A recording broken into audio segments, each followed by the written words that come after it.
US investment green card. $800,000 must have legally documented money. Exit period after 3 years. Shuda LP 6302946180.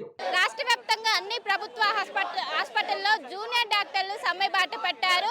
ముఖ్యంగా గత వారం రోజుల కింద డిఎంఈకి నోటీసులు ఇచ్చారు. అయినప్పటికీ ఎలాంటి రెస్పాండ్ కావడంతో ఈ రోజు నుంచి విధులు బహిష్కరించి అన్ని ప్రభుత్వ కళాశాలలో కూడా జూనియర్ డాక్టర్స్ ఎప్పుడైతే ప్రభుత్వం దిగొచ్చే వరకు మేము ఈ సమ్మెను కంటిన్యూ చేస్తామని చెప్తున్నారు. ప్రస్తుతం నేను ఉస్మానియా మెడికల్ కాలేజ్ దగ్గర ఉన్నాను.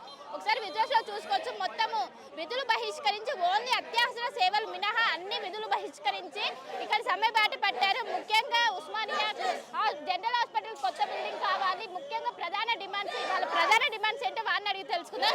చెప్పండి, ఈ రోజు ప్రధాన డిమాండ్స్ ఏంటి మీవి? ప్రెస్ మిత్రులకు నమస్కారం.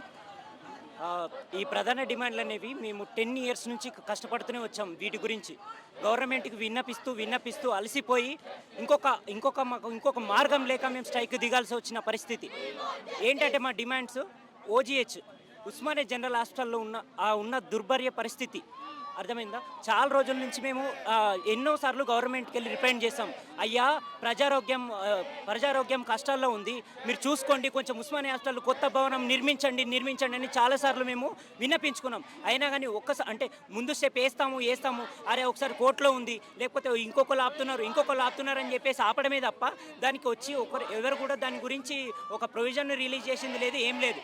మేము ఏమంటున్నామంటే ఉస్మానియా జనరల్ హాస్పిటల్ అనేది ఒక విపత్తులాగా మారిపోయింది. అంటే ఏదైతే ఒక సునామీ వస్తే ఎలా ఉంటుందో, ఒక తుఫాన్ వస్తే ఎలా ఉంటుందో, అట్లా వచ్చినప్పుడు ఎట్లయితే ప్రజలకు ముప్పుతోటి ప్రాణాలు కోల్పోతారో, ఉస్మానియా జనరల్ హాస్పిటల్లో అడ్మిట్ అయిన పేషెంట్స్కి స్థలం లేక, బెడ్లు లేక వాళ్ళకి ఇన్ఫెక్షన్స్ వచ్చి చనిపోతున్నారు చాలామంది. దీన్ని కట్టడించాలి, ఇది ఒక డిజాస్టర్ లాగా తీసుకోవాలి మీరు. ఇది ఒక వెంటనే అంటే దీన్ని త్వరగానే పరిశీలించి జల్దీ దీనికి మీరు మార్గం తీసుకొని ఎక్కడో ఒక దగ్గర మీరు ఉస్మానియా జనరల్ హాస్పిటల్ కట్టించండి. మీరు దాన్ని కూల్చైనా కట్టండి, కూల్చకుండా కట్టండి. కానీ ప్రజారోగ్యాన్ని కాపాడాలంటే మీరు ఈ హైదరాబాద్ మొత్తంలో ఒక 70% ఆఫ్ ద పీపుల్కి ఆ ఉస్మానియానే దిక్కు.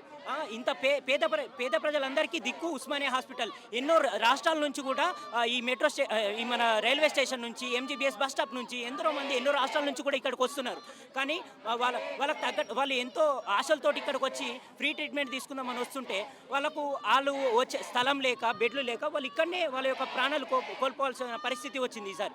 సో మేమేమంటున్నాం, గవర్నమెంట్ని ఇప్పుడు మా డిమాండ్ ఏంటంటే, మేము ఉస్మానియా జనరల్ హాస్పిటల్కి కొత్త బిల్డింగ్కు వచ్చి శంకుస్థాపన చేస్తే తప్ప మేము ఈ యొక్క సమ్మెను విరమించుకోమని మేము ప్రెస్ ముఖాన్ని చెప్తున్నాం. ఇంకొక మెయిన్ డిమాండ్ ఏంటి అని అంటే, మేము ఇన్ని రోజుల నుంచి డాక్టర్లను కష్టపడుతూ ఎన్నో ఏళ్ళ నుంచి ప్రతి నెల మాకు స్టైపెండ్స్ రిలీజ్ చేయండి అని మేము ఎన్నోసార్లు విన్నపించుకున్నాం.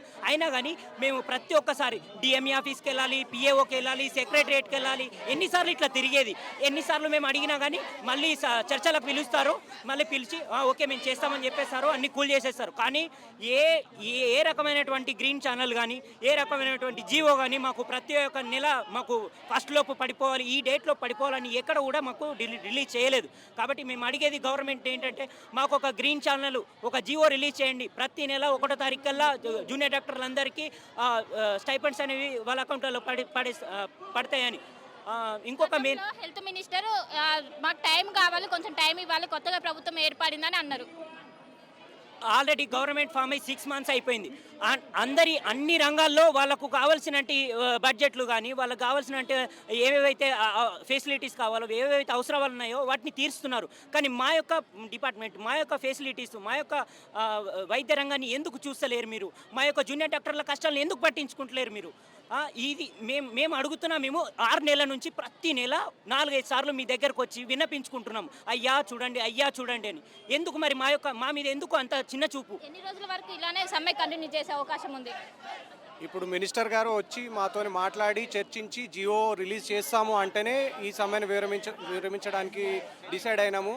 లేదు మినిస్టర్ గారు రావట్లేదు, మాతో చర్చ చేయడానికి రెడీగా లేరు అంటే ఇండెఫినెట్గా ఈ స్ట్రైక్ ఎన్ని రోజులైనా కొనసాగించడానికి మేమంతా కలిసి ఉన్నాము. ఇక్కడ ఎలాంటి రెస్పాన్స్ లేకపోతే ఏం చేస్తారు మీ తదుపరి కార్యాచరణ? ఇప్పుడు ఎలాంటి రెస్పాన్స్ లేకపోతే ఇప్పుడు ప్రస్తుతానికైతే ఎలెక్టివ్సే ఆపేసాము, ఓన్లీ ఓపీ డిపార్ట్మెంట్సే ఆపేసాము. నెక్స్ట్ మొత్తం ఎమర్జెన్సీస్ కూడా ఆపేసాము. మొత్తం హాస్పిటల్ నడిచేదే మా వల్ల మాతోని. ఇప్పుడు ప్రొఫెసర్స్ అందరిపైన అంత స్ట్రెస్ పెట్టలేము. సో అందరు స్టూడెంట్స్ కలిసి ఎమర్జెన్సీస్, ఎలెక్టివ్స్ అన్నీ బాయ్కాట్ చేసి ఇక్కడే కూర్చుంటాము. మినిస్టర్ వచ్చేంత వరకు ఇక్కడే కూర్చుంటాము. ఇక్కడే కూర్చొని ఈ సమ్మెను కొనసాగిస్తూనే ఉంటాము ఎండ్ వరకు. మాకు రిటర్న్లో అడ్మినిస్ట్రేటివ్ ఆఫీస్ నుంచి రిటర్న్లో ప్రిన్సిపల్ సెక్రటరీ నుంచి సిగ్నేచర్తోని ఇవన్నీ ఇప్పుడు మేము చూపించిన పాయింట్స్ అన్నీ అడ్రస్ చేసి దాంతోని సిగ్నేచర్ కావాలి మాకు. ఇక్కడ మా ముందు చేయాలి సిగ్నేచర్, అప్పుడే మేము ఒప్పుకుంటాం. లేదంటే మేము ఈ స్ట్రైక్ని కంటిన్యూ చేస్తూనే ఉంటాం ఇండెఫినెట్లీ. చర్చలకు పిలిస్తే మీరు వెళ్తారా? చర్చలకు పిలిచే రోజులు అయిపోయినాయి, చర్చలకు వెళ్ళే రోజులు అయిపోయినాయి. మేము వెళ్ళినాము, వాళ్ళు ఏదో ఒకటి చెప్పి మమ్మల్ని మభ్యపెట్టి మళ్ళీ వెనక్కి పంపించేస్తున్నారు. ఇది జరగదు ఈసారి మాత్రం పక్కా సార్ రావాలి, ఇక్కడ మా రిప్రజెంటేటివ్స్తో మాట్లాడాలి. And they have to give a return form like what we say informed consent లాగా వాళ్ళు సిగ్నేచర్ పెట్టి అడ్మినిస్ట్రేటివ్ యాక్షన్ స్టార్ట్ చేస్తాము అంటేనే సమ్మె ఆగుతుంది. 24వ తారీఖు నోటీస్ ఇచ్చారు, అప్పటి నుంచి కూడా ఎలాంటి రెస్పాన్స్ లేదు, ఏమంటారు? మేము స్ట్రైక్ నోటీస్ డిసెంబర్ నుంచి చెప్తున్నామండి. ఇలాగా డిసెంబర్లో మాకు చెప్పారు ఇలా గ్రీన్ ఛానల్ చేస్తాము అని చెప్పి. ఆంధ్రప్రదేశ్లో జియో హ్యాస్ బీన్ 2021 నుంచి వాళ్ళకి జియో ఉంది. ఆ జియో అనేది వాళ్ళకి ప్రతి నెల స్టైపెండ్ అనేది పడుతుంది 2021 నుంచి, 3 ఏళ్ళ నుంచి. అది కార్యరూపం దాల్చడానికి ఇంతసేపు ఎందుకు తీసుకుంటుందని నాకు అర్థం కావట్లేదండి. మాకు స్టైపెండ్ మొత్తం కలిపితే పర్ మంత్ బడ్జెట్ 38 crores. అది కనుక జియో బడ్జెట్ రిలాక్సేషన్లో కనుక పెడితే క్లాజ్ని మాకు రెగ్యులర్గా ప్రతి నెల ఎలాంటి ప్రాబ్లం లేకుండా స్టైపెండ్ పడుతుంది. ఇలా బడ్జెట్ అలోకేట్ చేసి ఆ బడ్జెట్ని మనం మళ్ళీ ఫాలో అప్ చేసుకోవడము, టోకెన్స్ దగ్గరికి వెళ్ళి సెక్రటరీకి వెళ్ళి అక్కడ నుంచి మళ్ళీ ఫైనాన్స్ సెక్రటరీకి వెళ్ళి అక్కడ ఫాలో అప్ చేసుకుంటే మేము ఓన్ టైం పెట్టుకొని చదువుకోకుండా డ్యూటీస్ మధ్యలో వెళ్ళి మేము ఇట్లా ఎంత ఇబ్బంది గురైతే కానీ మాకు స్టైపెండ్ అనేది పడట్లేదు. మాకు మళ్ళీ ఫ్యామిలీస్ ఉంటున్నాయి, మళ్ళీ పిల్లలు ఉంటారు. మేము మళ్ళీ బయట ఇక్కడ హాస్టల్ ఫెసిలిటీస్ కూడా సరిగ్గా లేవు. నెంబర్ ఆఫ్ పీజీస్కి నెంబర్ ఆఫ్ యూజీస్కి ఉన్నంత ప్రపోర్షనేట్గా అయితే హాస్టల్ ఫెసిలిటీస్ లేవండి.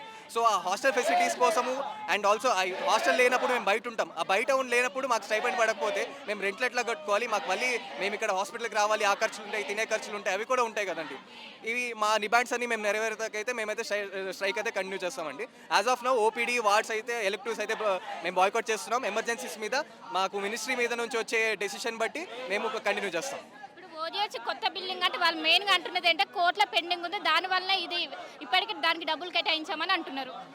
కోర్టులో పెండింగ్లో ఉంది అంటే కోర్టు డెసిషన్ బట్టి వాళ్ళు చెప్పొచ్చు కదా ప్రాబబుల్ ప్లేసెస్ ఏంటి, ఎక్కడెక్కడ వాళ్ళు చేయాలనుకుంటున్నారు, అట్లీస్ట్ వాళ్ళకి ఎంత బడ్జెట్ అలోకేట్ చేసుకోవచ్చు అనే దానికి అది ఒక క్లారిటీ ఇవ్వచ్చు. వాళ్ళకి ఫౌండేషన్ స్టేట్ అన్న ఇవ్వచ్చు. అది మనకి లేదు. అది జస్ట్ ఓజేచ్ అంటే అట్లా ఎన్నో ఏళ్ళ తరబట్టి 4 ఏళ్ళ నుంచి మూసేస్తుంది. అప్పుడైతే కరెంట్ ఇప్పుడు ఆ కోర్టు డిసిషన్ కోసం మనము ఇప్పుడు ప్రెసెంట్ ఓజేచ్ చూసుకోండి, అక్కడ పేషెంట్ 4-5 ఒక చోటు ఇరుక్కొని ఉంటున్నారు. వాన పడినప్పుడు ఏదో మొత్తం ఇన్ఫెక్షన్ అనేది స్ప్రెడ్ అవుతుంది, పెచ్చులు పైనుంచి కింద పడతాయి, డాక్టర్ల మీద పడతాయి, పేషెంట్ల మీద పడతాయి, వాళ్ళందరి లైఫ్స్ మనం ఎండేంజర్ చేస్తున్నాం. అట్లాంటిది ప్రైమ్ సిచ్యువేషన్, అలాంటి మోస్ట్ ఇంపార్టెంట్ సిచ్యువేషన్కి ఇంత డీలే ఎందుకు? అది మేము ప్రశ్నిస్తున్నాం. సో మొత్తం మీద మనం చూసుకున్నట్లయితే ఎప్పుడు హెల్త్ మినిస్టర్ స్పందించే వరకు ఈ సమ్మెని కంటిన్యూ చేస్తాం. ఖచ్చితంగా హెల్త్ మినిస్టర్ స్పందించి లిఖితపూర్వకంగా హామీ ఇస్తేనే మేము దీన్ని ఆపేస్తాము. ఇప్పటికే ఎన్నోసార్లు చర్చలు పలు దఫాలుగా చర్చించారు, అయినప్పటికీ మమ్మల్ని మభ్యపెట్టి మళ్ళీ ఇలానే కంటిన్యూ చేస్తున్నారు. ఈసారి ఖచ్చితంగా చేస్తామని ఈసారి తీవ్రతరంగా చేస్తామని, ఇప్పటికే ఓపీ సేవలు అనేది ఆపేస్తాము, ఇంకా ముందు అత్యవసర సేవలు కూడా ఆపేస్తామని కూడా ఒకవైపు చూడాలి చెప్తున్నారు. చెప్పండి, అసలు ప్రధాన డిమాండ్ ఏంటి? గవర్నమెంట్ నుంచి ఎలాంటి రెస్పాన్స్ రావట్లేదు, ఏ విధంగా ఉండబోతుంది? గవర్నమెంట్ నుంచి మాటలు తప్పితే మనకు ఏ రెస్పాన్స్ లేదు, మనకి ఏది కూడా కార్యరూపం దాల్చట్లేదు. మా ప్రధాన డిమాండ్ ఒకటి, budget relaxation GO, green channel. అంటే ఆంధ్రప్రదేశ్లో ఎలాగైతే జియో నెంబర్ 36 అని ఉందో మనకు 2021లో విడుదలైంది ఆంధ్రప్రదేశ్లో. ఆ జియో ఏంటంటే ఎవ్రీ మంత్ సెకండ్కి అక్కడ స్టైఫండ్స్ పడతాయి, హౌస్ సర్జన్స్కి కానీ పోస్ట్ గ్రాడ్యుయేట్స్కి కానీ ఇంటర్న్స్కి కానీ మనకు ఆ జియో లేదు. జియో లేకపోవడమే కాదు, స్టైఫండ్స్ పడవు. 2 నెలలు 3 నెలలు 4 నెలలు స్టైఫండ్స్ పడవు మనకు. సో మాకు చాలా ఇబ్బంది అవుతుంది. కానీ హెల్త్ మినిస్టర్ గతంలో ఇప్పుడే కొత్తగా ప్రభుత్వం ఏర్పడింది, కొంచెం వాయిదా వేసుకుందని కూడా చెప్పిండు. 20వ తారీఖు స్ట్రైక్ నోటీస్ ఇవ్వడం జరిగింది. లాస్ట్ మంత్ 20వ తారీఖు మేము స్ట్రైక్ నోటీస్ ఇచ్చినాం. 20వ తారీఖు స్ట్రైక్ నోటీస్ ఇస్తే మనకు ఎలక్షన్ కోడ్ ఉందని చెప్పి మమ్మల్ని బుజ్జగించి మాటలు చెప్పినారు. ఏంటంటే జూన్ 6కి ఎలక్షన్ కోడ్ అయిపోతుంది, అయిపోయిన వెంటనే 10 రోజులు టైం ఇవ్వండి, మేము చేసేస్తాము అని చెప్పినారు. అయిపోయింది, టైం ఇచ్చేసినాము. ఈరోజు 24వ తారీఖు, మాకు జీతాలు లేవు, జియో లేదు. అలాగే ఉస్మానియా జనరల్ హాస్పిటల్, ఎంతోమంది పేద ప్రజలు ఇక్కడ వైద్యానికి వస్తారు. తెలుగు రాష్ట్రాల నుంచే కాకుండా ఇతర రాష్ట్రాల నుంచి కూడా మన దగ్గరికి వైద్యానికి వస్తారు. ఇట్లా ఉన్నప్పుడు మనము కనీస వసతులు లేని హాస్పిటల్స్లో వైద్యం సరిగ్గా చేయలేము. మెడిసిన్స్ ఉంటాయి సరిగ్గా, ఒక్క బెడ్లో 4 పడుకుంటారు పేషెంట్స్. దానివల్ల ఇన్ఫెక్షన్ రేట్ అన్నది పెరుగుతుంది. సో ఇలాంటి మేము మెరుగైన వైద్యము ప్రజలకి అందించాలంటే మాకు ప్రభుత్వం సహకరించాలి. మాకు ఒక మంచి హాస్పిటల్ ఏర్పాటు చేయండి. దాంతోపాటు హాస్టల్స్ మేము ఓన్లీ ఉస్మానియాలోనే 1100 మంది పోస్ట్ గ్రాడ్యుయేట్స్ ఉన్నాము. ఆల్మోస్ట్ అండర్ గ్రాడ్యుయేట్స్ 1200 మంది ఉన్నాము. మా అందరికీ కలుపుకొని కనీసం 200 మంది కరెక్ట్గా ఉండడానికి మాకు హాస్టల్స్ లేవు. ఎన్ఎంసీ నామ్స్ ప్రకారంగా మనకు ఉన్న అందరు విద్యార్థులకు 100% మనకి ఇవ్వాల్సి ఉంటుంది అకామిడేషన్ అన్నది, కానీ ఇవ్వట్లేదు. ఆ ఇచ్చిన 100-200 మెంబర్స్కి కూడా మొత్తం పెచ్చులు ఉంటాయి. అక్కడ కుక్కల లోపలికి వస్తాయి, డస్ట్బిన్స్ ఉంటాయి. ఒక్కొక్క రూమ్లో గర్ల్స్ 4 or 5 మెంబర్స్ ఉంటారు. ఆ రూమ్స్ ఏం పెద్దగా కూడా ఉండవు, చాలా చిన్న రూమ్స్ ఉంటాయి.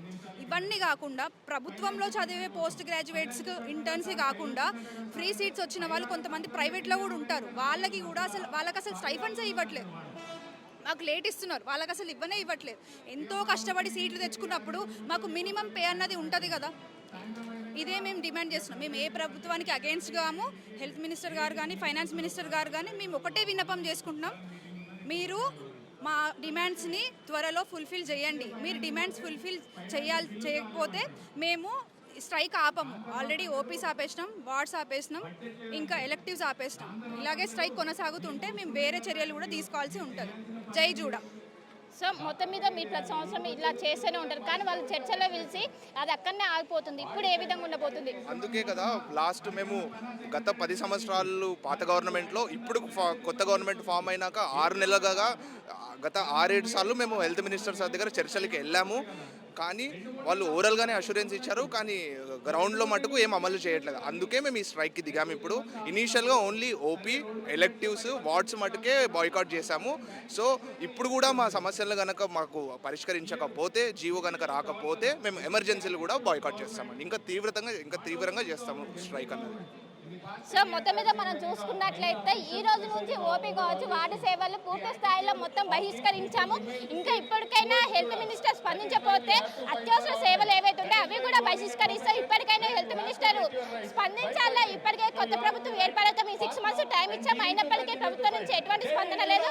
ఈ నెల 2వ తారీఖు నోటీస్ ఇచ్చాము, అయినప్పటికీ మాకు ఎటువంటి స్పందన లేదు. ఖచ్చితంగా మేము తీవ్రతరం చేసాం. గతంలో సమ్మె చేసినప్పుడల్లా మమ్మల్ని చర్చలో పిలిచేవారు, అక్కడనే ఆపేసేవారు. కానీ ఇప్పుడు చర్చలో పిలిచిన మేము వెళ్ళము. ఖచ్చితంగా మాకు లిఖితపూర్వకంగా హామీ ఇస్తేనే మేము ఏదైతే ఇప్పుడు సమ్మె చేసినా దాన్ని విరమించుకుంటామని ఒకవైపు చూడాలి మనతో చెప్తున్న పరిస్థితి. కెమెరా పర్సన్ గణేష్ కలిసి టీవీ హైదరాబాద్. మరిన్ని వీడియోస్ కోసం ఛానల్ ని సబ్స్క్రైబ్ చేయండి. లేటెస్ట్ అప్డేట్స్ కోసం వాట్సాప్ ఛానల్ ని ఫాలో చేయండి. అండ్ లింక్ డిస్క్రిప్షన్ లో ఉంది.